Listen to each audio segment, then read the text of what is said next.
das Lego-Bergprojekt jetzt gescheitert? Warum das Ganze nicht zu realisieren ist oder ob es vielleicht sogar doch gut ist, dass wir es nicht so machen können oder ob es Alternativen gibt, das klären wir natürlich heute in diesem Video auch. Ja, ihr seht, ich habe hier diese Strecke nur ganz vorsichtig hier zusammengesteckt. Das fliegt mehr hier, als es zusammengesteckt ist, um zu sehen, wie das Ganze hier so aussieht. Und ihr seht, ja, das ist alles nicht so einfach hier, denn wenn ich hier vorne schon alles fertig baue und ich muss den ganzen Schienenspann in einem bauen, dann komme ich da oben in die Ecke nicht mehr dran. Das heißt, wenn hier schon alles fertig gebaut ist und will da oben in der Ecke bauen, dann würde ich ewig hier wieder dran stoßen an dieses Ding hier. Und ja, das geht nicht, das funktioniert nicht. Deshalb versuche ich hier eine Alternative zu finden. Und eigentlich ist es auch gut so, denn der Berg wäre ziemlich kantig geworden. Hier wieder hoch, da wieder gerade, da wieder runter. Also das wäre alles nicht so gut gewesen. Denn ich möchte ja einen schönen Schwung hier im Berg haben. Und somit wäre das nicht gut. Deshalb die Alternative, die ich euch gleich hier jetzt zeigen werde. Doch zuvor muss ich diese ganze Geschichte natürlich hier abbauen. Hier nochmal kurz aus dieser Position hier, so können wir das absolut nicht bauen. Ich muss hier vorne tiefer werden, damit ich da oben noch dran komme.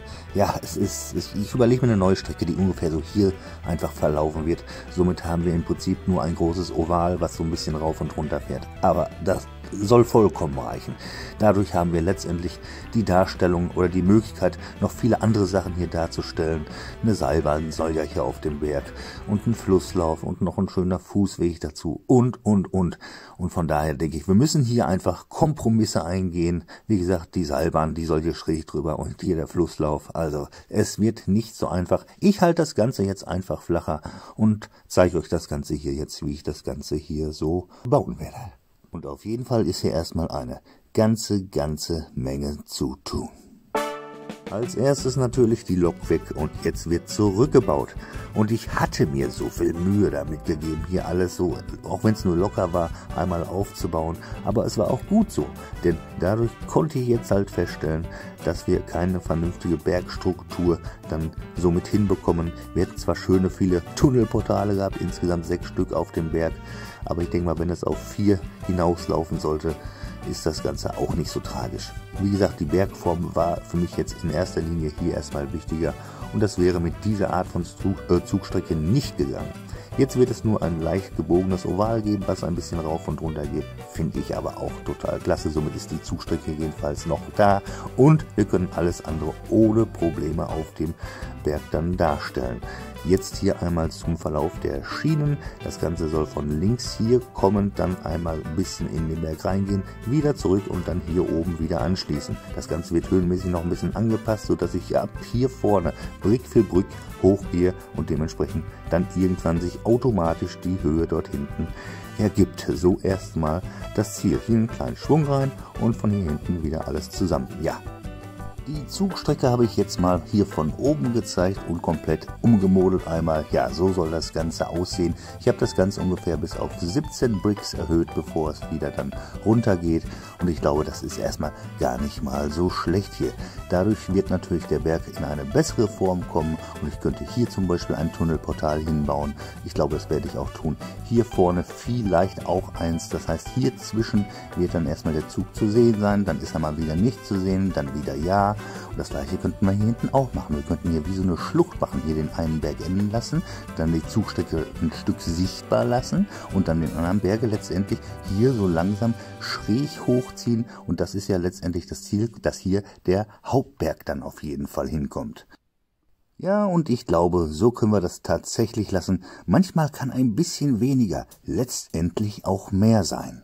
Und jetzt machen wir erstmal die verschiedensten Fahrtests mit und ohne Waggons auf Stufe 1, auf Stufe 2, wie auch immer. Als erstes jetzt hier mal Stufe 2 eingestellt, mal gucken, was bei rumkommt, aber das hatten wir beim letzten Mal schon getestet und auch das sieht wirklich sehr geschmeidig aus. Natürlich, nach unten hin wird es dann ein bisschen schneller, aber es funktioniert. So, und jetzt fahren wir ein Stückchen mal zurück und das Ganze auf der kleinsten Stufe jetzt mal. Ich bin echt gespannt, ich habe es noch nicht getestet. So. Wir fahren in den Tunnel rein, es sind noch Motorengeräusche zu hören, auf jeden Fall. Da ist es schon, jawohl, es funktioniert. Jetzt kommt die Kurve. 1 Brick pro Schiene, wie gesagt, ist Steigung und 9 Volt macht es möglich. Überhaupt kein Problem. hier ein bisschen langsamer wieder, jawohl, man kann es also auch gut per Hand steuern und das Ganze ist, ja, ich finde es echt klasse. Jetzt der Test mit den Waggons, das heißt, ich werde insgesamt 3 Waggons dranhängen, 2 von dieser Sorte hier, ist immer noch ein Magnet dazwischen, damit es mit den Abständen ganz gut passt und ja, jetzt den letzten noch einmal dran, mal gucken, ob das machbar ist. Auf Stufe 2 bestimmt nicht, garantiert Stufe 3, aber das testen wir dann jetzt erstmal aus und los geht es. So, 2 und 3 habe ich jetzt eingeschaltet, jawohl. 3 würde auf jeden Fall funktionieren, überhaupt kein Problem. Natürlich kommt dann der Zug hier ein bisschen schneller auch runter, aber mit 9 Volt Trafo kann man das Ganze ja steuern. Versuchen wir das Ganze doch einmal. Wir fahren hoch mit 3. Das sieht alles sehr gut aus. Dann schalten wir oben in der Kurve ein bisschen zurück auf 2 und zum Schluss auf die 1 und so sieht das Ganze schon richtig geschmeidig aus. Ich würde sagen, das Ganze nochmal, ja, so kann man es echt klasse steuern. 9 Volt, wie gesagt, macht es möglich. Da wäre mit Power Functions bestimmt was anderes bei rumgekommen. Ja, was meint ihr? Was haltet ihr davon? Ich finde es bis hierhin erstmal richtig klasse. Abstriche waren da, aber dafür auch die Zukunft definitiv gesichert. Und das war mir sehr wichtig. Und da wir ja hier die Steigung mit einem Brick pro Schiene machen, kann ich das Ganze natürlich hier komplett jetzt abbauen. Und das ist überhaupt kein Problem. Dann können wir es nämlich hier hinten an diese Ecke dran machen.